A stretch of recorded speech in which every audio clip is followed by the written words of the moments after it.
Our topic for today, the question is about making promises.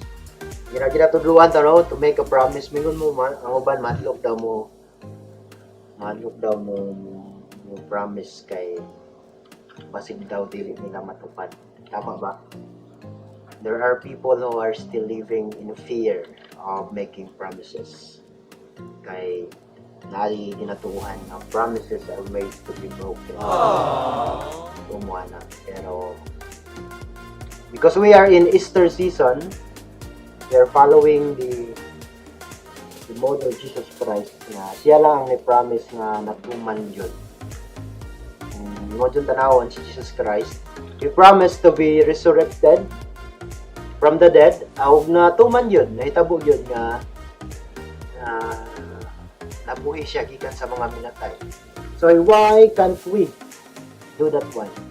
Kung nagatuon ta kay Jesus Christ as our Savior, we can also make it to realize the promises that we can have in our life. So starting today, make it a decision, a strong decision for yourself. It is not really for this class, but this is a help that I may extend to you nga. Try to make decisions. It's just a matter of saying yes. I will be doing it. Then hinay-hinay, little by little, gradually, you have to do an action. Live what you want to do in life. What you are deciding in your life. Make a vow or promise that you would like to observe and keep in your lifetime or for your lifetime. Why I am saying you this one is that because our topic is about consecrated life. So ang mga picture diha, kita ang mga consecrated persons. There are nuns or sisters above. Unay nakasutana, mga pari or mga religious. It's about consecrated persons. The people who dedicate their life in a way that is not divided, undivided heart. Muna sila mga sisters, mga fathers, mga monks. The title of this lesson is The Consecrated Life. Of course, our objectives would say na makabaluta what's the calling and the role of consecrated men and women in the church. And in this topic, na nga ito mabalaan. Bear witness to a life that is dedicated to God by practicing the virtues of simplicity and humility. Of course, apil na diha ang pagtuman sa mga promises. And to pray that your spiritual life may be deepened by the Holy Spirit. Okay? Now, muna ito ang objective class or objectives in this lesson. Mangutan na ta, kinsa ang mga consecrated persons? Who are the consecrated persons? Wala yung mga answer diha, no? We have the Dominicans or the Franciscans. Ang mga Franciscans, mga pioneering ng mga pari class, pinakauna din ng mga religious men and women. So, the La Salle Brothers, Jesuits, mga Jesuits, Salesians, Calasantians, and Cabanis Fathers. Giapil lang na ako diha kay Cabanis man good me. Cabanis is the name, the family name of the two founders that we have, Anthony and Mark Cabanis, as you have all known already. Cabanis Fathers. Many other consecrated persons belonging to the different congregations. Sa mga pangutana na to about consecrated life. Are you curious about consecrated life? Diyan may mga pangutana, no? Like this one. Bakit hindi nag-aasawa ang mga pari or madre? Dili sila maminyo kay kung ang pari na asawa, imagine kung mag-misa ang pari, magkuyog-kuyog ang iyang anak kung mga asawa dito sa simbahan. So divided ang iyang life, iyang time because of his family, anak, ng mga madre. So there are people who, or there are priests and nuns who cannot really live this kind of promises in their life. Muna nga, punta natin mo sa mga promises na kaya ninyo tuparon sa inyong kinabuhi. There are even priests na magawas na yun sila ang pagkapari. No? And they were thinking, dili na nila ma-keep ang ilang promise nga gibuhat. Parehara po na siya sa mga desisyon nato sa kinabuhi. Even the married people, they made their promises during their wedding time, matrimony. Pero in the long run, magbulag po, no? Na po yung mga sakit na experience na may tabo diya sa married couple life. Na dili nila ma-keep ang ilahang mga promises. And the result, nana. Broken family, mga bata ang mga apektado. So, ang pangutana, bakit hindi nag-asawa ang mga pari at madre? Because they want to dedicate wholeheartedly to God and the service that what they are sharing. No division of time dedicated to the Lord. Kami, dili gyud 24/7 good class, pero wala na lang, less ang disturbance namo sa among family. So mas makadedicate me of more time about evangelizing, making masses, and even making class na kaning teaching. So mas daghan mig time nga maka-prepare sa mga pagtudlo, maka-prepare para sa i-share sa inyo ha. Kaya wala man may mga anak, except sa mga pari nga unfaithful sa ila promises. Na may mga pari na anak class na yung mga anak. Do not be shocked or scandalized. No? May mga pari na kamali po diya sa ilahang kinabuhi. It's sad, but it is truth. It is the truth.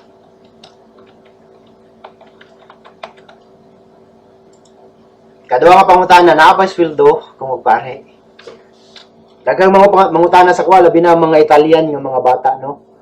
Kaya, I was there in Italy, in Rome. Ang mga bata, bisag bata pa kayo sila class, ang mga Italians, kuha na sila, money-oriented na sila. Or business-oriented na sila. Pilang sweldo ninyo pag mabari mo? Muna yung pangutana nila, anong magpari man ka? Pila dahil sweldo, anak, kada bulan? No?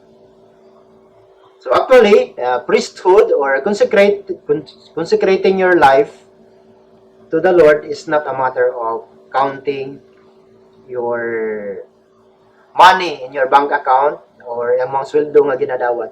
Of course, depende po na sa assignment nimo. Kami, kay naman mi sa school, gatudlo man mi class, ang kasagaran sa mo na ay license.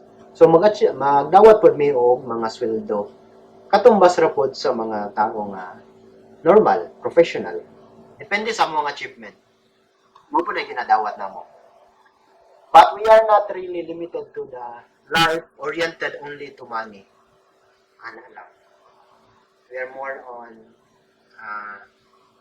living the life of simplicity.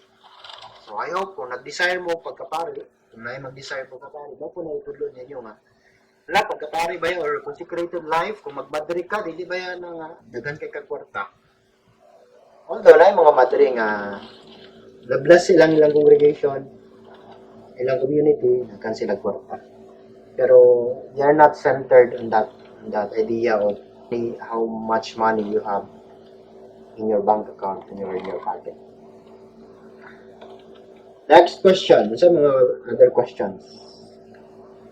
How do they live in community? Kabalo mo class nga ang mga consecrated persons, like what you are seeing in the picture, they are living in one community. So, ang inyong pangutanang, yun sa manla pagpuyo, no, nasa sila sa community, nag-away-away ba sila? How they they live the routine of their life. Tibok adlaw ba nagaampo sila? Nagaluhod ba sila all the day? Have you asked that question also? Ano sa ginabuhat sa mga madre sa konbento the whole day? Sige sila ampo, nagaluhod na ba tanan tibok adlaw? So if you want really curious about that, you have time to discover. You may visit one of the communities of religious life. You are welcome. In our seminary, in our community life in Tibungko, you can visit actually. Just to be with the people there. Welcome mo dito pag mo bisita mo. Isa na nakadto sa mga sa seminary sa Tibungko. Nakapil sa mga recollections. I think almost of you na nakadto na dito.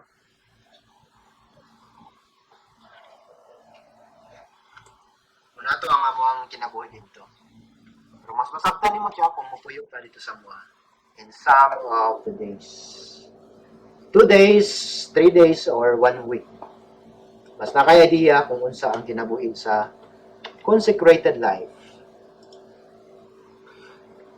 Actually, class, ang community life or consecrated persons, they are living these evangelical counsels.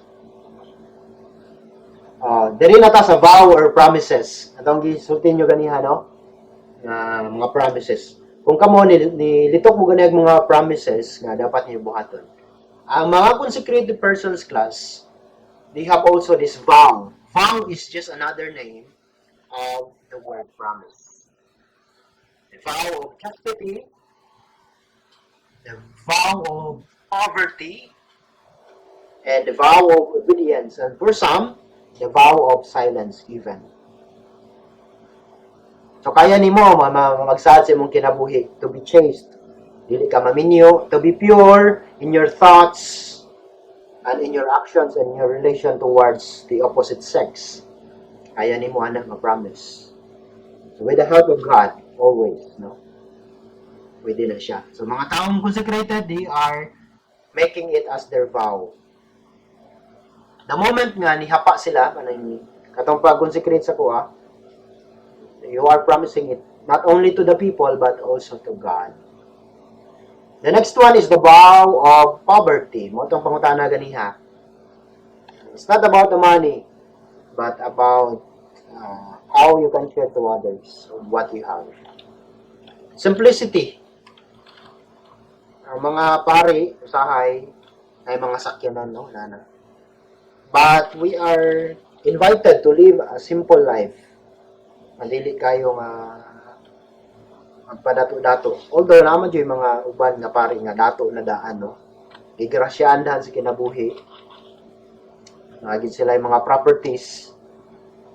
Pero nana siya mga kwan class, mga legal procedure kung magpari jud ka, magpadri ka, dagan kay kag mga katigayunan, dato ka no, inyong pamilya.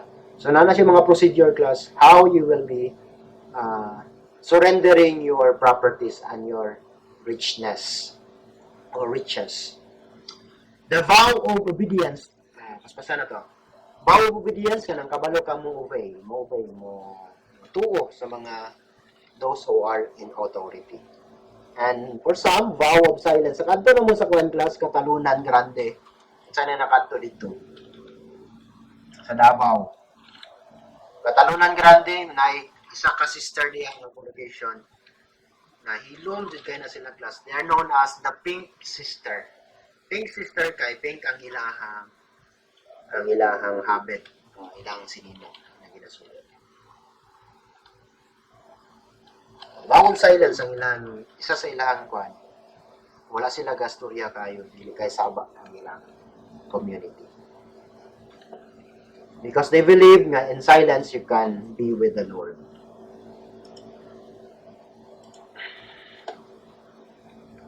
This is one last two slides na the class. Mamana na siya. Doon na lang ka-slide.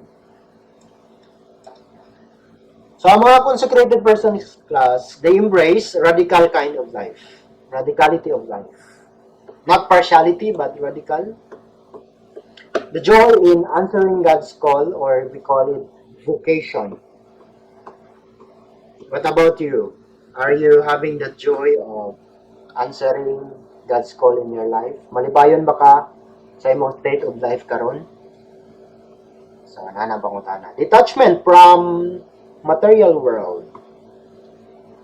So, ang mga consecrated persons, they are detached to material world and pursuing the perfection of charity. Kung makuha niyo si Maria Teresa of Calcutta, she has so much to tell us about charity. Okay? I hope you learned something about consecrated life, consecrated persons. If you have questions, just keep it in your mind and keep on looking for the answers of that related to consecrated life. I think we are done for today about explaining about consecrated life. I have a quotation taken from Benedict XVI. He says, and I will end the class today, consecrated life means going to the very root of the love of Jesus Christ with an undivided heart and putting nothing ahead of this love. According to Saint Augustine, he said, love and you can do what you want. Again, love and do what you want. Sure jud mo nga mo to yung promises nga gilitog ganiha. Kaya to i-achieve? Kaya dili. Kaya. Kakayanin. Kakayanin. Kamu ba? Sige, laban lang. Thank you so much for participating in our podcast today. I hope you will start doing the comment. So, isa na lang kalyason ang atuang kulang. Next week, it will be over next week. And hindi na ako magtapos sa inyo. Next semester na po ko mag-start po sa inyo. Philosophy class, I hope it's more interesting topic to talk about life. Good afternoon and have a blessed Easter season for us. Amping. Thank you, Father. Bye.